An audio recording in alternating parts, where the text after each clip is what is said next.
Zoey can't stand the sight of Max suffering and needs money for his treatment. The only person who can help her with money is Blaine, but he won't give it to her for free. She offers herself to Blaine in return for money. Will Blaine help Zoey? Will he ever know that Max is his son? What will Zoey do if Blaine refuses to help? Yes, of course. You must be worried, but I've been in good hands and I'm feeling much better now, Blaine. No. I wanted to discuss something else. That day at the picnic, why did you invite the Fuller sisters? Then you drugged me and cornered me in the trap, and then you stabbed Zoey's hand with a brooch so that she'd be blamed for your fall and be thrown in jail. Why did you do all of this, Sophia? What is going on in your head? Are you for real? You think I did all of this?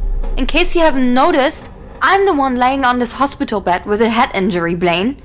But all you can think about is Zoey. Of course. How could I even expect you to care for me? It's always been the same Zoey for you. Calm down and take some rest. We'll do this later when you're in the mood to be honest. I'm being honest. But you, are you blind? I hurt my head so bad that I went into a coma, but you're blaming me for doing this to myself. You don't care about anybody but Zoey. I'm just a nobody to you. And why don't you think that Zoey could be the one who plotted those things? If you were just a nobody, I wouldn't have been here, Sophia. And about Zoey, the proud woman that she is, she'd never stoop so low over a man. Anyway, I gotta... Ziva interrupted Blaine by barging into Sophia's hospital room. Sophia? Oh, Dr. Dexter, you're here. I better come back later. There's no need. Come on in. Did you bring the magazines I asked you to? What magazines? The ones at your home that you wanted to lend me? You forgot? Oh, God. Blaine, could you please take Ziva to her home so that she can hand you over the magazines I want? Okay. But I don't get off work for another 30 minutes. Not an issue. I can stay here with Sophia until then. Blaine left saying that. Sophia, I can't believe you're giving me a chance to go with Blaine. Alone? I want to hug you so bad. Don't get too excited. I'm not giving you any chance. The moment you lay your hands on my man, I'll come for you. Sophia knew Ziva didn't stand a chance, but she wanted her to know about Blaine and Zoey to make Zoey suffer even more. After half an hour, Blaine and Ziva left for her home. Dr. Dexter, I saw you near my home the other day. You were sleeping in your car. What were you doing here? I was waiting for a friend. She lives in the same neighborhood. She? You were waiting for a woman so early in the morning? Who's she? Maybe she's someone I know. Blaine side-eyed Ziva, and it was her cue to shut her mouth. She didn't want to make Blaine angry. I've heard someone in your family is sick. Who is it? Just a sec, Dr. Dexter. Yes, sis? I'm almost home. I'll reach home on time for your lasagna. Dr. Dexter, my sister has made lasagna, and I'm not bragging, but she's the best cook. Would you care to join us for dinner? Ziva was pretty sure Blaine would turn down her offer. Blaine, on the other hand, wanted to check on Zoey, and it was his chance. Sure. I'm starving. When they reached, Zoey froze as Blaine walked into her front door, but her mother greeted him. Ziva, you didn't tell us you were bringing a guest. Come in, young man. Please have a seat. Good evening, Miss Fuller. I hope I'm not causing any trouble. Mom, this is Dr. Blaine Dexter, and this is my mom, Gloria Fuller. Zoey was still standing in the corner like she had seen a ghost, whereas Gloria was staring at Blaine. The moment she heard his name, her welcoming expression changed. Mom, I know he's good looking, but stop staring at him, please. You are making him feel awkward. Oh, apologies. The dinner's ready. Let's eat before the lasagna gets cold. Zoey, why don't you show Dr. Dexter where to wash his hands?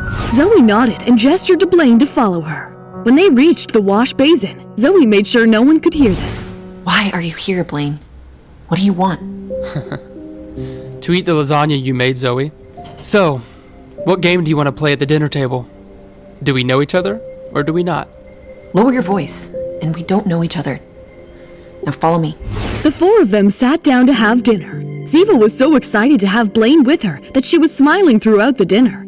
But Gloria was distracted the entire time.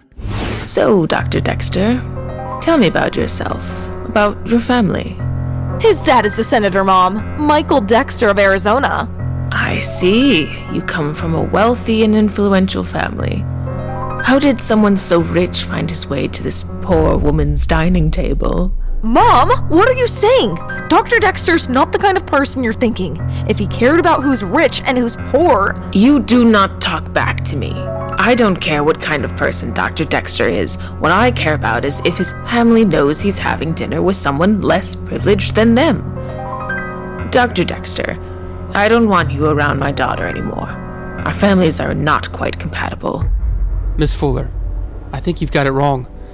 Ziva and I are just friends, and to be honest, I don't have any feelings for her, and I will never have any. And as for my family, if I ever fall in love with a woman, rich or poor, my family's attitude won't be able to keep me away from her. I won't give up on my woman over my family. I'm full. Thanks, Mom. Ziva left the dinner table and went to her room. Zoey got up to get her. No, you finish your dinner, Zoey. But Mom... Zoey looked at her mother's stern face and sat down again. When they were almost done, Ziva came out of her room and handed some magazines to Blaine. These are the magazines Sophia was asking for. Thank you. And thank you, Miss Fuller, for having me. I'm sorry for the trouble. I'll walk you out. No, you will not. You get back to your room right now. Zoey, you can see him out. Both Ziva and Zoey were shocked to see their mom behave like this. Mom, stop behaving so weirdly. What's wrong with you? Gloria was furious with Ziva. She held her by her hand, pushed her into the bedroom, and locked it from the outside. Mom, what the heck? Let her out! Miss Fuller, it's not worth fighting with your daughter over me. I'll just leave. Mom, you're scaring me. Please let her out. Don't tell me what to do, Zoey. Just see him out.